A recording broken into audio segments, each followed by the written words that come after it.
Umarangkada na ang unang public hearing para sa taas sahod sa National Capital Region sa pangunguna ng Regional Tripartite Wage and Productivity Board kasama ang grupo ng mga manggagawa at employers group kung saan maaari daw asahan na sa buwan ng Hulyo ang taas sahod. Para sa kabuuan ng balita, narito ang aking report. Inaasahang ilalabas ng Regional Tripartite Wage and Productivity Board sa National Capital Region ang kanilang desisyon sa petisyon na dagdagan ng pang-araw-araw na minimum na sahod sa rehiyon ng kabisera bago ang Hulyo 16.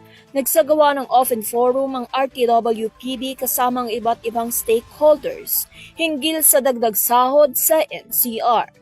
Ang ilang grupo ay humingi lamang ng 150 piso na aumento, habang ang iba ay humihingi naman ng aumento na 577 piso o kahit hanggang 750 piso.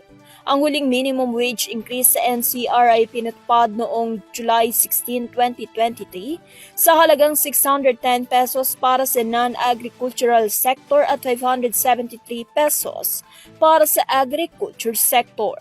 Ngunit 40 piso lamang ang aumento na sinabi ng mga manggagawa na hindi pa rin sapat para makasabay sa presyo ng mga bilihin. Tinayak din ng Wage Board na isa sa alang-alang nito ang lahat ng opinyon bago ilabas ang desisyon sa susunod na buwan.